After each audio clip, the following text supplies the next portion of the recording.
Bom dia, hoje nós vamos tratar de um tema indigesto para anglófilos e adoradores do mundo anglo-saxão.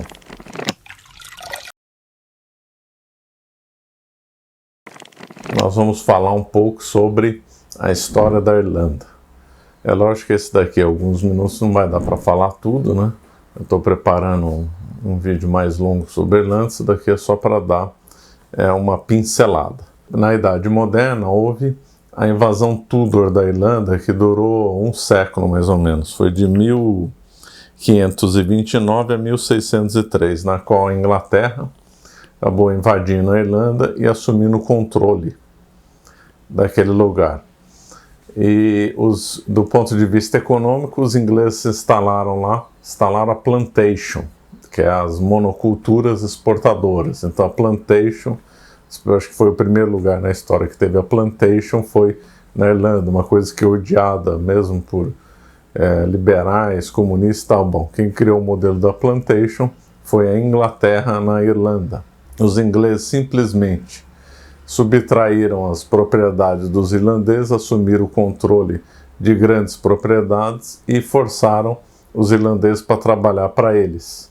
E os irlandeses tinham que se contentar com isso ou buscar terras menos férteis.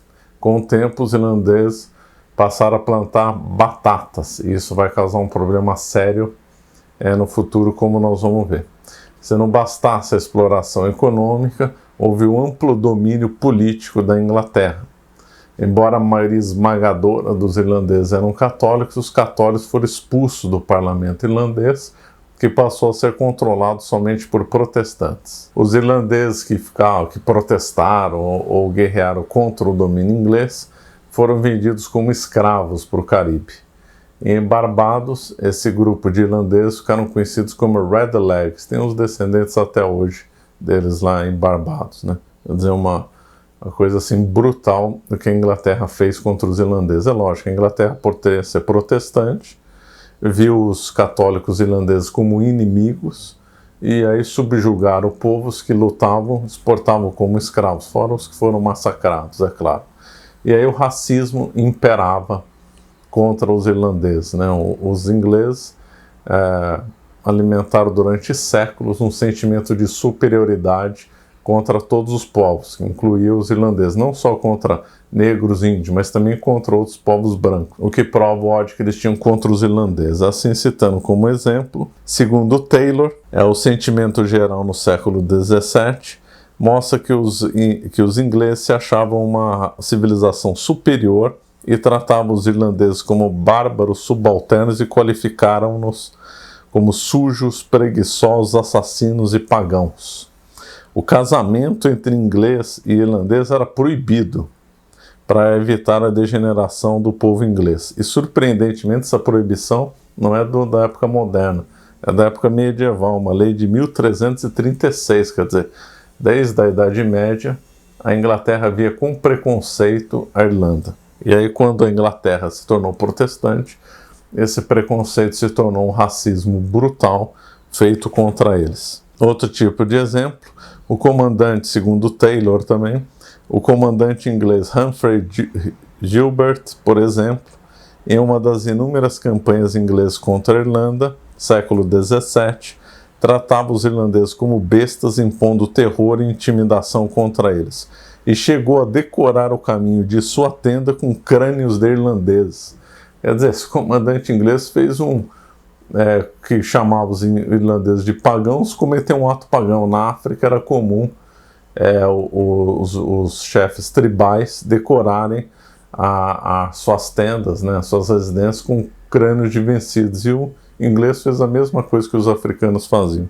Pegando um outro ponto, no final do século XVIII, a Irlanda totalmente subjugada, economicamente, politicamente, socialmente, os ingleses estabeleceram então como uma casta de privilegiados e colocaram os irlandeses como cidadãos de segunda classe. E os descontentes eram expulsos do país. E aconteceu então uma revolta no século XVIII, que foi sufocada com brutalidade pelos ingleses, e os irlandeses que ou foram mortos ou presos nessa guerra, e uma parte foi deportado para a Austrália. Naquela época, ser deportado para a Austrália era pesado. A Austrália era vista como o fim de mundo, que era uma pena brutal. E lá os irlandeses foram para lá, inclusive padres católicos irlandeses foram para a Austrália, e lá ele se iniciou então uma comunidade católica na Austrália. A Austrália foi o único lugar do mundo que o catolicismo foi introduzido por exilados políticos, né? Então eles foram mandados para a Austrália. Essa rebelião foi sufocada. Em 1801, a Inglaterra aboliu o parlamento irlandês, já com controle sobre eles, e aí então a Irlanda passou a ser controlada diretamente pela Inglaterra, né? Como uma província totalmente dependente da Inglaterra, como se fosse um estado do Reino Unido, né? E aí aconteceu o impensável, né? A Grande Fome de 1845-1849, na qual morreram 1 milhão de irlandeses. Uma população entre 20% a 25% da Irlanda morreu de fome, e um número igual, por volta de 1 milhão, também emigrou. A maioria deles foram para os Estados Unidos.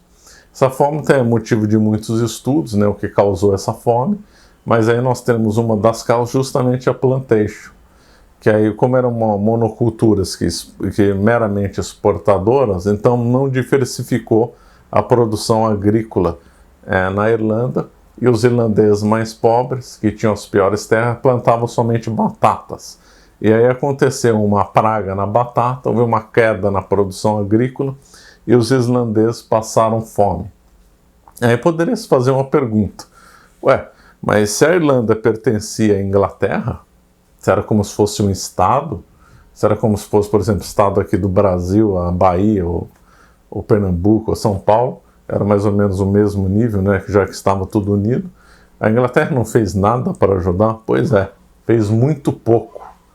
Fez tão pouco que essa fome na Irlanda é comparada ao Holodomor do Stalin, que foi aquela fome premeditada que o Stalin fez contra o povo ucraniano e matou milhões de ucranianos de fome. O caso realmente lembra o Holodomor, já que a Inglaterra pouco fez para impedir, não só para impedir, como também para atenuar a fome dos irlandeses. E durante a fome houve exportação de comida dentro do sistema de plantation.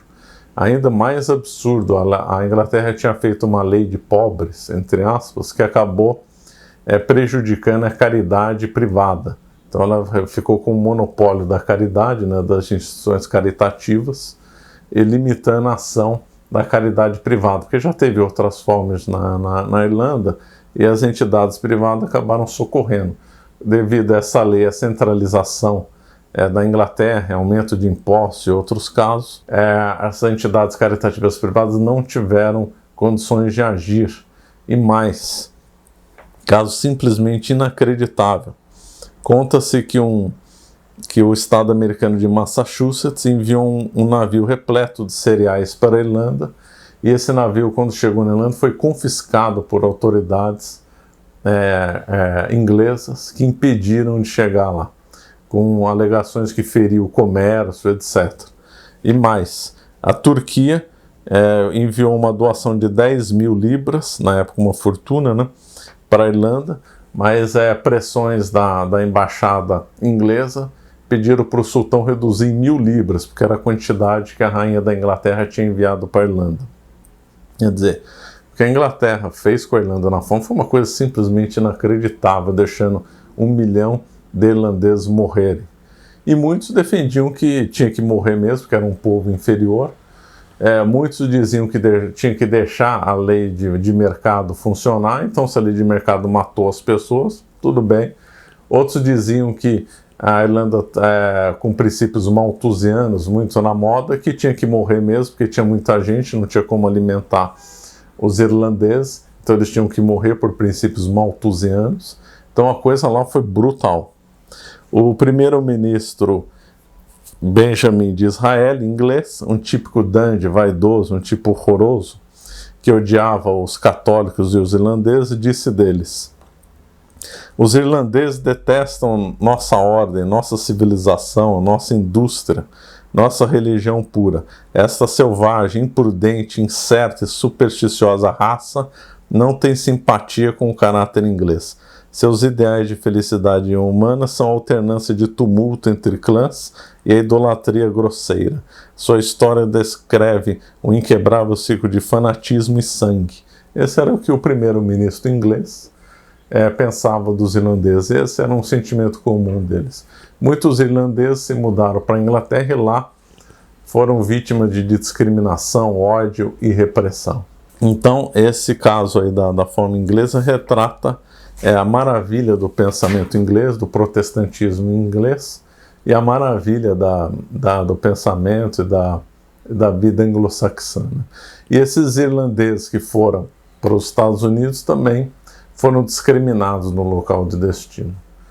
Muitos eram tratados pior que os escravos. Muitas cidades americanas expulsaram os irlandeses. Eles eram sempre acusados de vagabundos, sujos, brigões, criminosos, como se não tivesse crime entre os perfeitos brancos, descendentes dos puritanos ingleses nos Estados Unidos, né? Então eles sofreram horrores também nos Estados Unidos. Foram várias cidades de São Francisco que eles foram expulsos, muitos foram linchados, perseguidos, muitos irlandeses tiveram que refugiar nas montanhas rochosas e formar feudos de defesa. E aí, porque eles se defendiam dos ataques dos americanos, foram acusados de serem violentos, né? Então, essa história como os ingleses e norte-americanos viam os irlandeses como um povo inferior, como um povo bruto, grosseiro, e que tinha que ser mesmo vítima de ataques, de segregação, etc., e que tinham que trabalhar para a classe senhorial, linda e maravilhosa dos ingleses, como foi definida assim pelo Cecil Rhodes. Cecil Rhodes era um megalomaníaco inglês racista que defendia a supremacia racial e dizia isso mesmo da raça dele, que era linda, maravilhosa e tinha que governar o mundo. Então a história da Inglaterra é uma história de racismo e de brutalidade contra os irlandeses. Os irlandeses conseguiram a independência da Inglaterra em 1922 e lutaram por isso. E conta-se que em 1920 um ministro inglês, Winston Churchill, outro racista, eugenista que odiava irlandeses e indianos, tinha sugerido bombardear mesmo os civis para matá-los mesmo nos bombardeios para sufocar a rebelião, mas aí ele acabou sendo uma opinião minoritária e no fim a Inglaterra cedeu a independência para a Irlanda em 1922, mas ficou com um pedaço no Nordeste, que é a Irlanda do Norte, que também tem uma história sofrida, na qual se acusam somente os católicos de barbaridades e os crimes dos protestantes contra os católicos na Irlanda do Norte foram simplesmente esquecidos. E aí nós vamos futuramente comentar tanto sobre a história da Irlanda, como também da história da Irlanda do Norte, e vendo como funcionava o preconceito inglês lá também. Esse tema, né, que foi, conforme eu comentei, é totalmente indigesto, né, para os anglófilos, e aí mostra como a história é tendenciosa, né? Mostra só os supostos grandes feitos da Inglaterra, dos Estados Unidos, mas não mostra os crimes que eles praticaram. Essa história da Irlanda é muito esquecida e pouco ensinada. O caso da invasão, tudo é praticamente esquecido, né? Ninguém comenta da brutalidade que os ingleses fizeram no século 17, 15, 16, 17, lá tão pouco da repressão brutal, da violência no século 19. No final do século XVIII, perdão. A fome ainda é comentada, mas o todo da história irlandesa realmente é muito omitido. Bom, voltaremos ao tema futuramente. Isso daqui foi apenas uma pincelada. Bom, se você gostou do nosso vídeo, por favor, se inscreva no nosso canal e nos siga no Instagram. Muito obrigado.